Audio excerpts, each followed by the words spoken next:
신명기 1장 40절에서 46절 말씀, 제가 갖고 있는 성경 구약 260페이지입니다.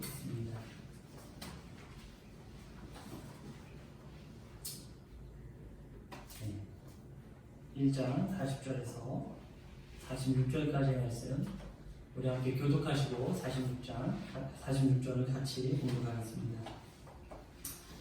너희는 방향을 돌려 홍해길을 따라 광야로 들어갈지니라 하시니, 우리가 들어가야 내게 이르기를 우리가 여호와께 범죄하였사오니 우리 하나님께서 우리에게 명령하신 대로 우리가 올라가서 싸우리이다 하고, 너희가 각각 길을 가지고 강두리 산지로 올라가려 할 때에 여호와께서 내게 이르시되 너는 그들에게 이르기를 너희는 올라가지 말라, 싸우지도 말라, 내가 너희 중에 있지 아니하니 너희가 대적에게 패할까 하노라 하시기로, 내가 너희에게 말하였으나 너희가 듣지 아니하고 여호와의 명령을 거역하고 거리낌 없이 산지로 올라가매 그 산지에 거주하는 아모리 족속이 너희에게 마주 나와 벌떼같이 너희를 쫓아 세일산에서 쳐서 호르마까지 이른지라. 너희가 돌아와 여호와 앞에서 통곡하나 여호와께서 너희의 소리를 듣지 아니하시며 너희에게 귀를 기울이지 아니하셨으므로 너희가 가데스에 여러 날 동안 머물렀나니 곧 너희가 그곳에 머물던 날 수일이라. 아멘. 네. 오늘은 정복할 것인가 당할 것인가 라는 제목으로 말씀을 함께 나누려고 합니다. 제가 포인트적으로 좀 말씀드리고 싶은 거는 하나님의 때가 있다는 거예요. 그 때에 우리가 반응하지 않으면 하나님께서는 지금 뭐라고 하시냐면, 야 너네 올라가지도 마, 싸우지도 마. 우리가 영적 싸움이 매일마다 있는데 그곳에 이제 하나님의 때에 대한 그 명령을 우리가 준행하지 않으면 이제 하나님께서는 포기해 버리신다는 거예요. 야 싸울 필요도 없어, 싸우지도 마, 올라가지도 마. 그런 시대들, 그러니까 하나님의 우리에게 말씀하시는 건요, 날마다 말씀하시거든요. 우리의 마음에 드는, 우리가 뭔가 불의하다라는 생각이 있다면 그것은 성령님의 외침입니다. 아 이건 내가 잘못되고 있구나. 아 이것은 하나님의 음성이구나. 그러니까 하나님께서는 마지막 때 항상 그런 말씀하시거든요. 이 성경에 보면 그 세대별로의 시대에 뭐라고 얘기하냐면, 내가 너희들한테 얘기했다, 또 얘기했고 또 얘기했고 또 얘기했다. 누구를 통해서? 뭐 선지자를 통해서, 또는 제사장을 통해서, 또는 왕들을 통해서 얘기하고 또 얘기하고, 너희들 마음속에서도 얘기했지만 너희들이 결국 듣지 않았다. 오늘의 결과가 나타나는 거예요. 올라가지 말라고 하는데 이제 또 그때서야 청개구리처럼 올라가고 싸우겠다. 그때 하나님께서 뭐라죠? 야 이제 싸울 필요 없어, 때가 지나버렸다는 거예요. 더 이상 싸우지도 마, 올라가지도 마. 이런 때가 분명히 있다는 거예요. 우리는 이런 말씀을 반드시 좀 기억해 주시기 바랍니다. 신명기서는 우리가 보통 모세의 유언으로 잘 알고 있어요. 그런데 그 유언의 주제는 무엇이냐면 바로 너희들이 하나님의 말씀을 순종하면 하나님의 영광을 받아서 정복된 삶을 살 것이고, 불순종하면 너희들의 인생은 정복당하는 삶을 살 것이다 라는 것이 바로 그 핵심 주제입니다. 결론적으로 말씀드리자면, 우리가 하나님의 말씀을 그대로 순종하면 하나님의 능력으로 내 인생을 정복하게 되고, 그렇지 않고 불순종하면 내 인생이 사단에게 정복당하고 만다는 거예요. 그러니까 시시때때로 우리에게 그 환경은 주어지거든요. 좋은 환경도 있지만 나쁜 환경도 있어요. 어떤 나쁜 환경은 어떤 걸까요? 믿음을 저버리게 하는 거. 그게 어떤 상황이라든지 나의 믿음을 계속해서 깎아내리는 것들, 내가 불합리한 일을 당하는 것들, 이런 것들이 계속해서 나의 인생에 맞닥뜨려진다는 거예요. 제가 며칠 전에 친구한테 전화가 왔는데요, 참 선한 마음으로, 거의 뭐 도와주고 싶은 마음으로 한 2억이라는 돈을 가까이, 뭐 보증도 받지 않고 아무것도 받지 않고 이렇게 거의 어려운데 써라라고 해서 했는데, 그 받아간 사람이 이제 족반화장으로 나온다는 거예요. 받아갈 때는 이제 하나님 내가 열심히 믿고 뭐 그런 마음을 뭐 기존에 저도 알던 사람인데, 그랬는데 이제는 적반하장으로 오려면 더 어려워졌으니까 1억 3천을 더 내놓으라는 거예요. 그랬더니 아니 물에 빠진 사람 보따리 빠지면 건져냈더니 보따리까지 내놓으라고 하냐고 그랬더니, 그러면 보따리까지 줘야 되는 게 맞잖아요. 살려놨으면 끝까지 책임을 져야지. 아니 그런 참 그런 억울한 일, 정말 참 인간적으로 이거는 뭐 있을 수도 없는 일을 맞닥뜨리는데 그 상황에서 하나님은 너에게 무슨 말을 하고 있냐는 거죠. 하나님은 과연 그런 억울한 상황에 맞닥뜨려서 정말 분노하고 그 사람에 대한 송사를 진행하기 위한, 물론 이제 그런 마음이 들지 않을 수는 없겠죠. 그러나 그 상황 가운데 내가 얼마나 믿음을 지킬 수 있느냐, 내가 얼마만큼 그 열악하고 억울한 상황에서도 하나님의 신실함을 지켜낼 수 있느냐, 그것이 바로 우리에게 중요하다는 거예요. 우리 구도님들은 매 순간 하나님께 순종하고 날마다의 삶이 승리하는 그런 내 인생을 하나님의 말씀으로 정복하는 삶을 사시기 바랍니다. 아멘. 신명기 1장 1절에서 8절을 보면 이집트에서 나온 이스라엘 백성들이 바로 40년 만에 모압 땅을 차지하고 가나안 땅을 눈앞에 둔 상황이 지금 펼쳐지고 있습니다. 하나님께서 출애굽하라, 이렇게 애굽을 너희들이 나와서 가나안 땅, 내가 약속한 땅으로 가라라고 명령하셨어요.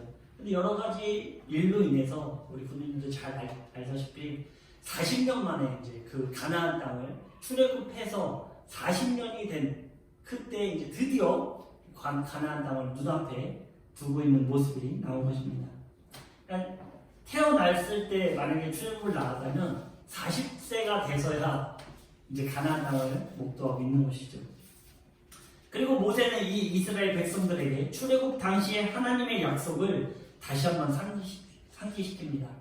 가나안 땅을 눈앞에 두고 있으니까 출애굽 당시에 하나님께서 뭐라고 약속하셨는지를 모세가 다시 한번 상기하고 있는 거예요. 8절입니다. 1장 8절인데요. 내가 너희의 조상 아브라함과 이삭과 야곱에게 맹세하여 그들과 그들의 후손에게 주리란 땅이 너희 앞에 있으니 들어가서 그 땅을 차지해라. 이제 40년 만에 도착했으니까 모압 땅에 이제 들어왔으니까 가나안 땅을 목도하고 있으면서 그 땅에 들어가라는 거예요. 그 땅을 차지하라는 겁니다. 그렇습니다. 이 약속은 이미 40년 전에 이스라엘 백성들에게 주어졌지만 그 약속을 믿지 못하고 불순종하여 40년이 지난 지금에서야 성취되는 것을 눈앞에 두고 있는 것입니다. 잘 기억하십시오. 그러면 가나안 땅으로 들어가기에 앞서 모세는 결정적으로 어떤 사건이 이스라엘 백성들을 출애굽하여 바로 가나안 땅으로 입성이 아닌 40년 광야로 내몰았는지를 설명하고 있어요. 우리가 사실은 빨리 이 가나안 땅을 차지할 수 있었는데 왜 40년이라는 시간을 광야에서 허비했어야 되는가? 그것에 대해서 얘기하고 있는 거예요, 모세가. 신명기 1장 19절부터는 그 내용을 요약하고 있습니다. 출애굽한 이스라엘 백성들은 홍해를 건너 아말렉과의 전쟁을 치르고 시내산에서 율법을 받으며 몇 가지의 시험을 거쳐 출애굽 2년 만에 가데스 바냐에 도착하게 되었습니다. 가나안 땅 바로 밑에 있는 땅이에요. 그 가데스 바냐에 2년 만에 도착하게 되었습니다. 모세는 이제 가나안 땅을 코앞에 두고 있으니 하나님께서 명령하신 대로 이스라엘 백성들에게 올라가서 그 땅을 차지할 것을 명령하죠. 그런데 그때 백성들은 하나님의 말씀을 의지하기보다는 자신들의 생각을 또 의지하게 됩니다. 뭐라고 합니까? 바로 가나안 땅, 하나님께서 우리에게 주신 그 땅이 한번 어떤지를 정탐하고 오겠다는 거예요.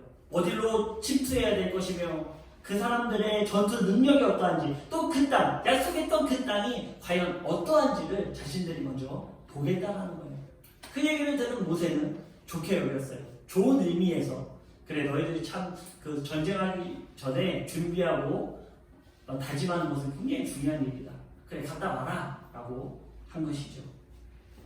신명기 1장 23절을 보면 모세는 하나님께 그것을 물은 것이 아닌 자신의 생각으로 결정을 한 듯 합니다. 그래서 각 지파별 12명을 선별하여 가나안으로 정탐을 보내죠.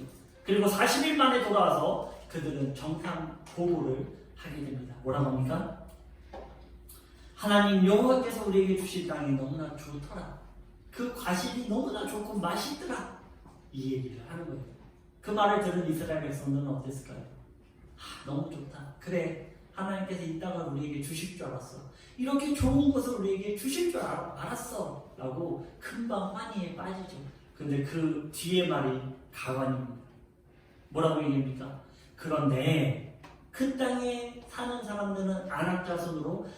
귀골이 장대하여서 그들 앞에 우리가 서면 우리가 메뚜기처럼 작더라. 그들이 한번 발 한번 밟으면 우리는 죽을 것 같더라.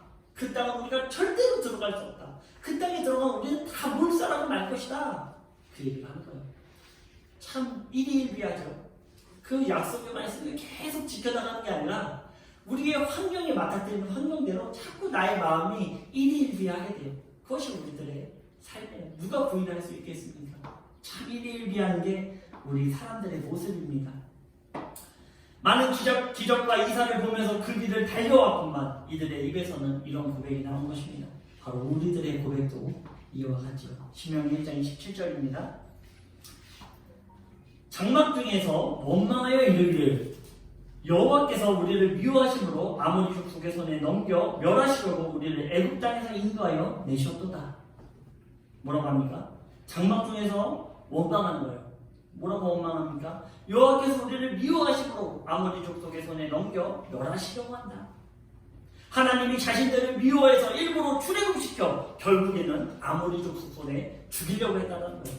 하나님께서 우리를 미워해서 일부러 끄집어내가지고 죽여달라는 거죠. 이런 얘기를 하고 있는 겁니다. 그들은 고난이라는 현상 앞에 약속을 바라보지 못하고 결국 정복당하는 말과 마인드를 가진 것입니다. 약속을 믿었으면 이런 마인드를 안 가질 텐데 그 약속보다는 뭘 바라보게 된 거죠? 우리 인간들이 하나님의 약속, 신실한 약속이 나에게 주어진 것을 바라보지 않고 내 현상을 자꾸 바라보게 되는 거예요. 내 현상, 나에게 발생되는 일들, 이런 것을 바라봤더니 어떻게 됩니까? 내 마인드는 그 패배함으로 정복당하고 있는 거예요. 우리의 믿음 역시 고난 가운데 발휘되는 것입니다. 좋을 때, 기쁠 때는 나의 신앙을 점검하기가 쉽지가 않아요. 하지만 사람은 고난이 왔을 때 비로소 그 신앙을 점검해 볼 수 있습니다. 고난의 위기 가운데 나의 믿음은 하나님의 약속을 신실하게 바라보고 있느냐? 바로 그 시험을 우리가 고난 가운데 할 수 있다는 것이죠. 그렇다면 우리를 향한 하나님의 계획과 뜻은 무엇입니까? 오늘날 우리에게 하나님은 어떤 약속을 주셨을까요? 우리가 어떤 약속을 하나님께서 우리에게 주셨기에 우리가 그 약속을 의지할 수 있는 것입니까? 너는 내게 부르짖으라. 내가 내게 응답하겠고 크고 비밀한 일을 보이겠다. 세상 끝날까지 항상 동행하겠다는 것입니다. 두려워하지 말라는 것입니다. 사람이 어찌하겠느냐? 너희 하나님 아버지 내가 너희를 보호하겠다. 사망의 고난 가운데서도 넉넉히 너를 구원하겠다. 결국 너희를 나의 자녀 삼고 영원한 복 가운데 평안히 살게 하겠다. 이것이 바로 우리들에게 향한 하나님의 뜻이라는 거예요. 이것이 바로 하나님께서 우리에게 약속해 주신 약속이라는 것이에요. 이것을 믿으시기 바랍니다. 이것을 신뢰하시기 바랍니다. 그러면 하나님께서 우리의 삶을 주관해 주실 것입니다. 여러분이 의심하면, 때때로 의심하면 그 복을 받을 수가 없어요. 그 동행함을 누릴 수가 없어요. 그 약속이 나에게 주어지지 않습니다. 어떠한 유혹 가운데서도 이러한 약속의 말씀을 부여잡고 하나님을 신실히 바라보시길 소망합니다. 아멘. 이스라엘 백성들은 현상으로 자신들의 생각과 마음이 정복당하니 약속의 하나님을 바라보지 못한 것입니다. 즉 그동안 역사하셔서 지켜주신 하나님을 믿지 못하고 세상을 바라본 것입니다. 이런 이스라엘 백성들에게 하나님은 진노하셨고 여호수아와 칼렙을 제외한 모든 출애굽 1세대들은 가나안 땅에 들어가지 못할 것이라고 말씀하시면서 다시 광야로 돌아갈 것을 명령하십니다. 그것이 40절의 말씀이죠. 우리 함께 40절 다시 한번 한 목소리로 읽어보겠습니다. 너희는 방향을 돌려 홍해 길을 따라 광야로 돌아갈지니라 하시니. 아멘. 우리가 약속을요 잘 지키다가도 어기면 어떻게 됩니까? 다시 돌아가는 거예요. 그런데 끝까지 지킨 모범이 있죠. 누굽니까? 끝까지 그 약속을 신뢰하고 지킨 그 환경이 우리에게 나쁘게 적용될지라도 그 환경 가운데서도 자신들의 목숨을 걸고 지킨 두 사람이 있습니다. 바로 여호수아와 갈렙이죠. 그들은 어떻게 됩니까? 약속하신 것을 받게 돼요. 그런데 그것을 신뢰하지 못하고 순간 마음을 저버린 그 사람들은 약속이 파괴된 것입니다. 받지 못해요. 뭐라고 얘기합니까? 다시 홍해, 다시 광야, 그 홍해를 건너와서 있던 이 광야로 너희들은 다시 돌아가는 거예요. 아직 너희들 들어올 때가 아닙니다. 다시 돌아가라. 하나님의 약속을 믿지 못하는 삶은 계속된 광야로 돌아갈 수밖에 없어요. 뜻해요. 하나님의 약속을 신실하게 바라보지 못하면 여러분 인생 가운데 혹시 해결되지 않고 계속해서 나를 괴롭히는 것이 있습니까? 나를 계속 그것이 나를 괴롭혀요. 계속 나는 광야로 흘러가게 돼요. 바로 그것이 하나님의 약속을 성취하지 못하고 있다는 거예요. 하나님의 약속이 내 안에 성취되면요, 이제는 광야의 삶이 아닌 가나안을 정복하는 삶으로 바뀌게 돼, 레벨업이 된다는 거죠. 그런데 나의 인생에서 그 막히는 그것이 계속 나를 휘어감고 있다면 바로 그것이 나를 광야로 내몬다는 사실을 잊지 마시기 바랍니다. 하나님을 믿을 수 있을 때까지 광야에서 훈련을 받게 되는 것입니다. 이스라엘 백성들이 하나님을 신실히 믿고 순종했다면 가나안 땅에 입성해서 11일 정도 또는 한 2년 만에 그 땅을 정복할 수 있었습니다. 하지만 불신하고 불순종한 결과가 바로 40년의 떠돌이 삶이 되었다는 것입니다. 우리는 어떤 현상이 다가오더라도 하나님의 약속을 굳게 붙잡으시길 바랍니다. 하나님은 우리를 골탕 먹이시는 분이 절대 아니에요. 오히려 자신의 아들을 아는 것 같이 우리를 보호하시는 분이라고 성경은 우리에게 가르치고 있습니다. 하나님은 자신의 아들을 아는 것처럼 우리를 꼭 붙잡고 있습니다. 어저께요, 샤이니가 시오를 때려서 너무 비일비재하게 너무 제가 어저께 너무 화가 난 거예요. 그래갖고 이제 샤이니 엉덩이를 2번 때리고, 이제 얘가 제일 무서운 게 뭐냐면 분리되는 거거든요. 밖에 이렇게 놔두고 문을 닫아버리면 막 처절하게 문을 두드리면서 내가 잘못했다고 소리를 고래고래 지르면서 그냥 이제 끌고서 이제 시호한테 위험하다고 이렇게 얘기하고 하는데 뭐 여전히 아직도 때리고, 오히려 그렇게 하니까 더 시호를 미워하게 되는 것 같아요. 어저께 제가 이제 여러 가지를 했는데 제가 무슨 얘기를 하고 있는 거냐면, 제가 그렇게 샤이니에게 이제 그렇게 물리적인 힘도 가하고 했는데 샤이니가 아픈 것보다 누구의 마음이 아프겠습니까? 제 마음이 찢어지는 거예요. 자면서요. 그 마음을 오늘 아침까지 너무나 착잡하고 너무나 가는 그 샤이니의 외침이 제 귀에서 막 맴도는 거예요. 어느 정도 이제 훈육이 반드시 필요하겠죠. 왜냐면은 그렇지 않으면 샤이니가 잘못된 길을 가야 돼요. 이게 혼내긴 혼내야 돼요. 하나님도 마찬가지. 우리가 잘못된 길로 가면 혼내긴 혼내야 되는데 혼내고 나서 마음이 어떠실까요? 제가 어저께 샤이니를 꼭 안아주면서 아빠가 미안해. 그런데 다시는 그렇게 하면 안 돼. 동생 때리면 안 돼. 그런 거는 좋은 게 아니야. 라고 윤희가 좀 예림이를 갑자기 만나고 예림이가 갑자기 떼셨나. 그런 건 제가 아닌 걸로 알고 있는데 오히려 잘 보호해주고 했는 걸 제가 알고 있는데 누나가 언니가 그렇게 보면 안 돼요. 어쨌든 그 마음이 제가 이 말씀을 준비해놓고 이 말씀을 묵상하게 되더라고요. 정말 제가 샤이니를 꽉 끌어안으면서도 그 마음을 얼마나 그래 샤이니 아빠가 너무나 너를 가혹한 환경으로 몰았지. 아빠가 다시 나 그러지 마라고 하는 마음. 하나님이 우리에게 주신 마음이 그와 같다는 거예요. 우리가 어려운 고난의 환경을 통과할 때 하나님 마음이 찢어지십니다. 그리고 나서 우리를 꽉 안아주시고 그래 힘들었지. 이제는 우리가 한 단계 앞으로 나아가자. 그것이 바로 하나님의 마음이라는 거예요.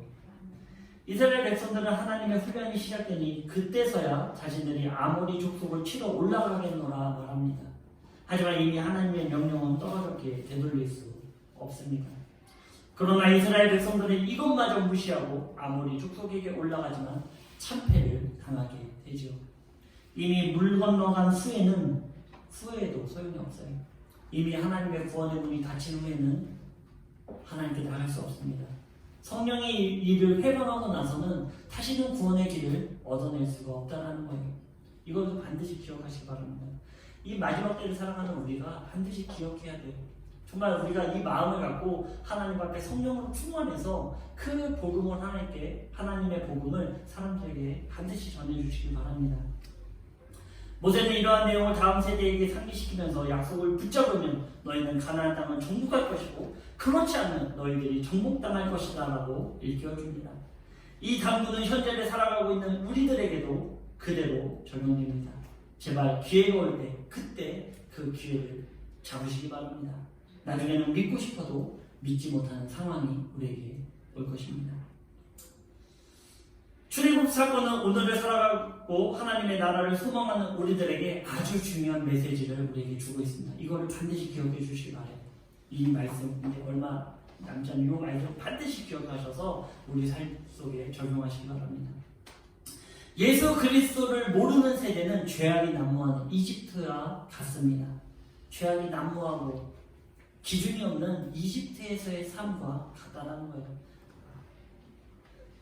죄악이 난무하니 삶이 어떨까요? 그렇습니다. 10가지의 재앙이 그 삶을 휘어가고 있는 거예요. 죄악으로 난무하니까 그 죄악이 해결되지 않으니까 10가지 무시무시한 재앙이 그 삶을 휘어감고 있죠. 그 휘어감기는 삶 가운데 유대인들도 같이 살고 있는 거예요. 물론 때때로 그 환난을 벗어나기도 하시지만 어쨌든 그것을 같이 보고 있다는 것이죠. 하지만 마지막 10번째 재앙은 그러한 죄인임에도 불구하고 6월절 어린 양의 피를 문설주에 바르기만 하면 그 죄악의 구렁텅이에서 살아날 수 있는 것입니다. 바로 이것이 예수 그리스도의 피를 상징하고 있다는 거예요. 이 출애굽의 사건은요, 우리의 인생의 여정길, 믿음의 여정과도 너무나 밀접한 관계를 갖고 있습니다. 그런데 우리가 중요하게 바라봐야 할 것은 그런 6월절에 살아남은 것으로 끝이냐는 거예요. 자, 6월절에 문설주에 어린 양 피 발랐어. 끝! 이게 아니라는 거죠. 말씀을 보면 그렇지 않습니다. 그 죄악된 도시 이집트를 떠나서 하나님이 복을 주신 땅 가나안으로 들어가야 된다는 거예요. 그럼 가나안에 들어갔다고 끝일까요? 가나안에 입성했어요. 이게 끝일까요? 또 그렇지 않습니다. 그 땅을 바로 정복해야 합니다. 그 땅을 완전히 정복하지 않고는 평안히 살아갈 수 없다는 거예요. 천국의 길은 넓지 않습니다. 좁은 길입니다. 이것을 반드시 우리 기억해야 돼요. 좁고요, 시간은 정해져 있어요. 좁은 길로 계속 한 명씩 들어가면 될 거 아닙니까? 그렇지 않아요. 한 명씩 들어가다 보면 언젠가는 그 문 닫히는 시간이 우리에게 주어진다는 거예요. 반드시 기억하십시오. 그 문은 계속해서 우리에게 열려있지 않습니다. 언젠가는 닫히게 되어 있어요. 그것을 성경은 우리에게 누누이 얘기해주고 있습니다. 내일 믿어야죠. 제가 어저께 보니까 이런 얘기를 하더라고요. 한 연예인이 요요가 오지 않게 하려면 어떻게 했습니까? 그랬더니 내일로 미루지 않았습니다. 오늘 했습니다. 바로 오늘 했습니다. 그런 얘기를 하더라고요. 우리도 마찬가지로 믿음은요, 내일로 미룰 수 없어요. 오늘이에요. 오늘 나에게 그 하나님의 은혜와 복이 주어지지 않으면 내일은 우리에게 주어지지 않는 것입니다. 우리의 구원의 여정은 출애굽하여 가나안 땅을 정복하는 것과 같습니다. 예수 그리스도의 십자가의 피가 6월절에 어린 양의 피가 되어 우리를 죄와 사망에서 건져주셨습니다. 그런데 그것은 끝일까요? 그렇지 않죠. 이것은 우리는 사망의 죄에서 종로로 타는 것이 아닌 생명을 따르는 하나님의 자녀로 살아가게 되는 것입니다. 언제까지나 죄악된 이집트에 머물 수 없어요. 6월절에 어린 양의 피로 그 6월을 하고 나서 그 장자의 죽음이 비껴나고 나서는 이제는 그곳에 계속 머무를 수 없죠. 만약에 6월절에 내 장자가 살아났어요. 6월절에 어린 양의 피로. 그리고 나서 다른 사람 다 떠나는데 계속해서 그 집에 머무르고 있었어요. 어떻게 될까요? 어떻게 될까요? 이집트 사람들이 이걸 알아냈어요. 어떻게 될까요? 그 집에 당장 쳐들어가서 아마 당시에 시대적으로 봤을 때 사람들을 가둬두고 불질러 버렸겠죠. 그죠? 그것이 우리가 하나님 예수 그리스도를 믿고 내가 죄악된 세상에서 남아있으면 그렇게 된다는 거예요. 그 죄악으로 우리는 잠식되어 버리고 만다는 거예요. 6월절에 어린 양의 피로 내가 죄사함을 얻었으면 이제 그 죄를 떠나야죠. 그 죄에 계속 머물러 있으면 안 돼요. 그런데 우리는 살아가면서 출애굽한 이스라엘 백성들 시시때때로 죄악된 이집트로 돌아가려고 할 때도 있습니다. 이제 나왔는데 죄악을 나왔는데 환경이 자꾸 주어지니까 환경이 어려운 환경이 주어지니까 어떻게 합니까? 다시 애국으로 돌아가야지. 다시 이집트로 돌아가야지. 그때에는 생명 부진을 할 수 있었는데 그때에는 물은 마실 수 있었는데 그때에는 고기라도 먹을 수 있었는데 자꾸 죄악의 삶으로 회귀하게 된다는 거예요. 우리의 삶이 그렇죠. 그것은 바로 약속을 바라보지 않고 현실만 바라보기 때문입니다. 가나안까지의 여정은 어떻습니까? 여러 시험이 옵니다. 우리가 믿음 생활을 살면서 무수한 시험이 우리에게 오고 있습니다. 또 그 시험을 넘기 위해 계속해서 광야로 내몰릴 때도 있습니다. 6월절을 지나왔다고 가나안에 도착하는 것이 아닙니다. 믿음의 싸움을 계속 싸워야만 우리는 가나안 땅에 입성하고 정복할 수 있는 것입니다.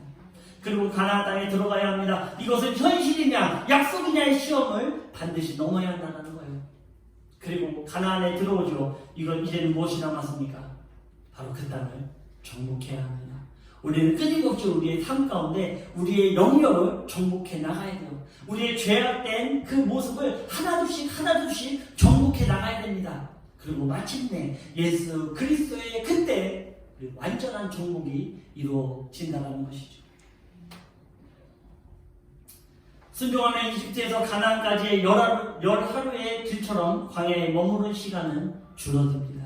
그러나 인생의 계속적인 불순종은 40년이라는 광야를 체험할 수밖에 없는 것입니다.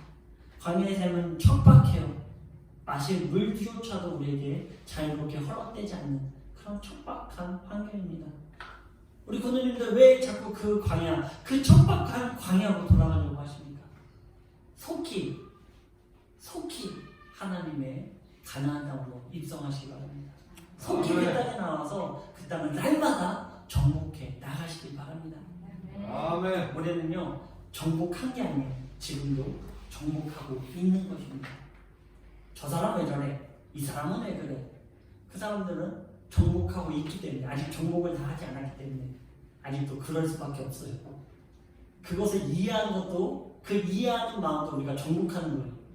저 사람을 이해해야지. 이것도 한 단계의 정복을 한 것입니다. 정복하시기 바랍니다. 마태복음 11장 12절은 이렇게 기록하고 있습니다. 세례 요한의 때부터 지금까지 천국은 침노를 당하는 침노하는 자는 빼앗느니라. 침노가 무엇입니까? 뺏는 거죠. 천국은 침노하는 자의 것입니다. 가만히 우리에게 주어지지 않아요.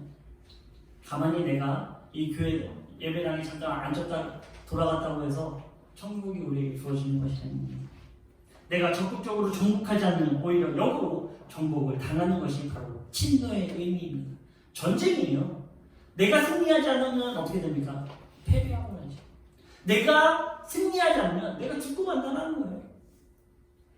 여기서 우리는 죽어서의 천국만을 생각할 수 있는데 그렇지 않습니다. 우리의 삶은 하나님의 약속으로 정복한다면 죽어서의 천국뿐 아니라 지금 이 순간 역시 우리의 삶이 천국이 될 수 있습니다. 우리 부모님들은 지금의 삶을 천국으로 만들며 정복하고 계십니까?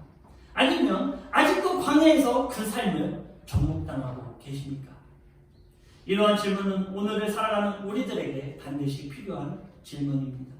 우리의 인생 여정은 쉬운 여정이 아니에요. 좁은 길입니다.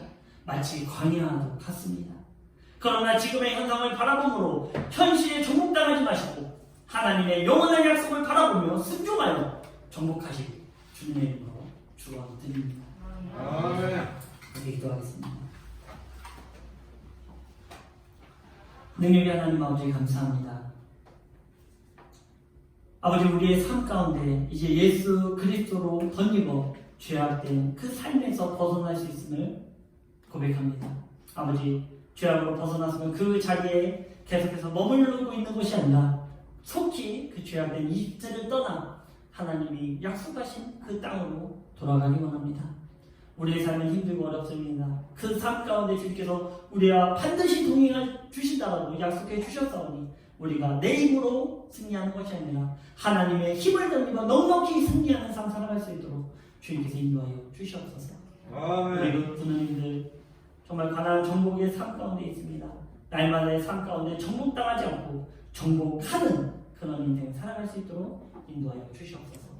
정복은 좁은 문입니다. 우리가 그 좁은 문에 들어가기 위해 힘쓰며 침노하는 삶 살아갈 수 있도록 주님께서 인도하여 주시옵소서. 사랑 많으신 예수 그리스도의 이름으로 감사하며 기도드렸습니다.